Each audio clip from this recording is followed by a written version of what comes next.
Okay, so we're just about wrapping up probability. Today we're going to talk about binomial probability again, Bernoulli's experiment once again, but this time we're taking it a little bit further into problems that contain the phrase at least or at most. And so these are not so much harder, they're just longer. And so because they're longer, they're going to get you more points on the test, which is always good because, some of these topics that are easier for you to understand, at least hopefully they're easier for you to understand, we want to see the points awarded there. Okay, so here's a very common example. I am a coach, and I'm your coach for whatever, baseball, softball, doesn't matter.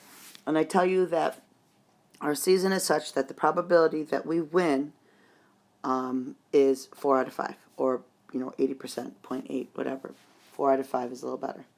So I tell you that there's only 3 games left. We want to make the playoffs, but we're only going to make the playoffs if we win at least 2 out of the next 3 games. So when we take this at least piece in here, that changes the problem just a little bit, because now I can't win. No coach is going to tell you there's 3 games left, you need to win exactly 2 of them. They're going to tell you you want at least 2. So winning all 3 of them is an excellent option also. So that's how this changes, because what we need to understand by this phrase, at least 2 out of the next 3 games, means, 2 out of 3 is good, but 3 out of 3 is better. So as your coach, I'm telling you that we can win 2 out of the next 3 games or 3 out of the next 3 games. Both of those cases or scenarios will get us to the playoffs. So what I have to do is really what we were doing before, except now I have 2 cases to calculate.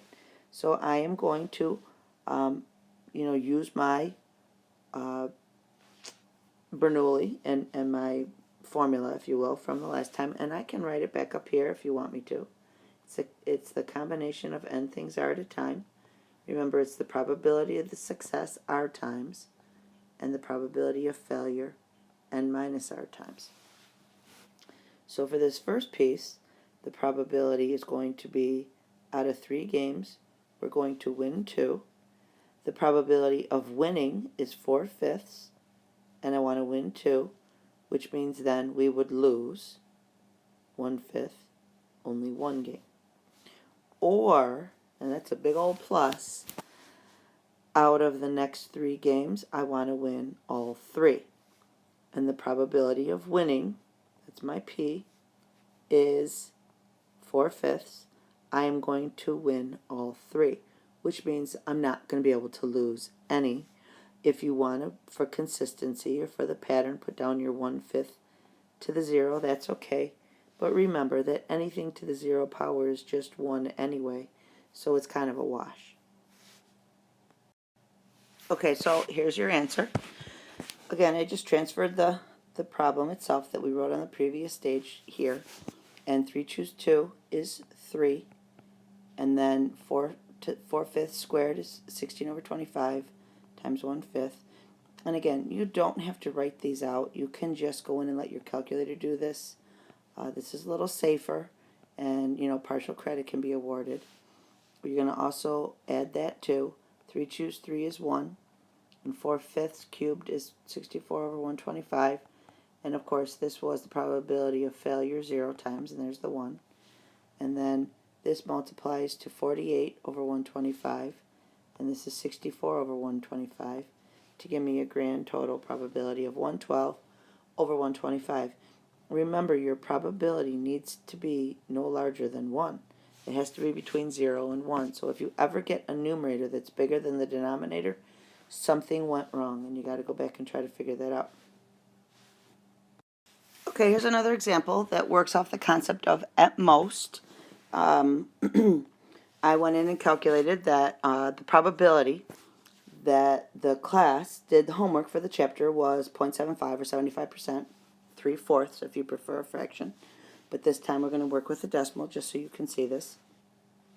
So, assuming that there were 8 assignments for the chapter, Find the probability that you missed at most 2 homework assignments. So say I'm going to give you some kind of bonus points if you missed no more than 2 homework assignments, okay? But here's the other thing you got to think about, and this is the tricky part. The probability that you do the homework is 0.75. The probability that you miss a homework is 0.25. And what I am asking for here is the probability that you miss at most 2 homework assignments. That makes P 0.25 because that's what I'm calculating. Now, I suppose you could go back and think of this as, gee, if I'm missing no more than 2, that means that I've completed at least 6. And you could work it that way if you wanted to, change that, manipulate that. So in my mind here, the probability that I miss a homework is going to be my success, which means the probability that I don't miss a homework is 0.75. That's something that you have to come to terms with. You have to be really careful that they don't change it on you, because sometimes they'll do that and they'll say, if the probability of rain is 30%, what's the probability it does not rain 7 out of 10 days? So you have to be very careful that you're using the probability of whatever it is that we're looking to, figure out here. Anyway, what that means is if I missed 2 out of 8, I'm okay, because at most means 2 or fewer. I could also have missed 1 out of 8, and I'd be okay. I would satisfy the condition. But don't forget about the fact that missing 0 out of 8 is also satisfying the condition.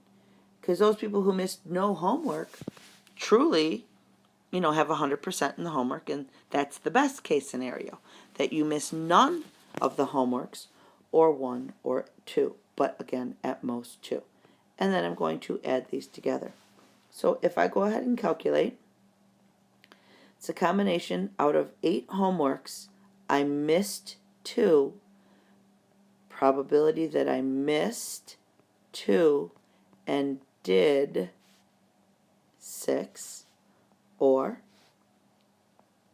out of 8 homeworks, I'm going to miss 1, probability that I missed 1 but did 7, or out of 8 homeworks, I missed none, probability that I missed none and did, I'm running out of room, 8. Okay?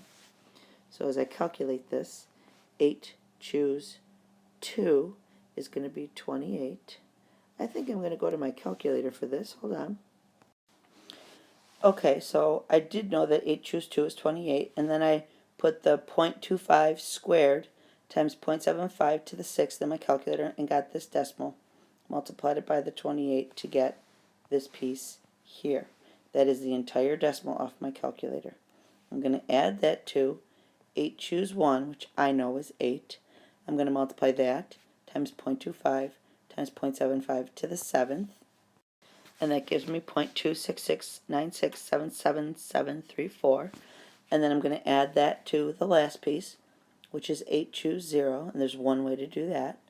And then 0.25 to the 0, and there's one way to do that. And then I'm going to raise the 0.75 to the 8th. And the answer there is 0.100112915.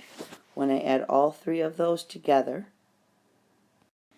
I get 0.67854300907. My calculator will not turn that back into a fraction because it's too big. And so this is the answer that I'm going to report. And that's okay, because the probability was given to me as a decimal, so the decimal answer is fine. Just remember to not round that unless they ask you to round that, and then of course follow the directions. But you're going to write the entire decimal version of the answer on your paper.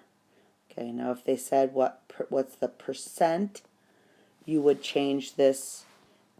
If it was percent, then you would change this by moving the decimal twice to 67 point, and let's say I asked you to go to hundredths, I would go 67.85%. Okay, and I'll just put that down so that you don't think that I just did that randomly. Okay, they might have you do this, they might not, you never know. So just in case you want to know, remember that as a decimal we move it twice to get our percent. Okay, what you need to take from this then is that when you see the phrasing at least or at most, what it does is it sets up several cases that you just have to, calculate and then add together. So it's not harder, it's just longer. It's the same formula, it's just several pieces put together, which does get you points. So when you come to class, we'll practice and hopefully become experts at this.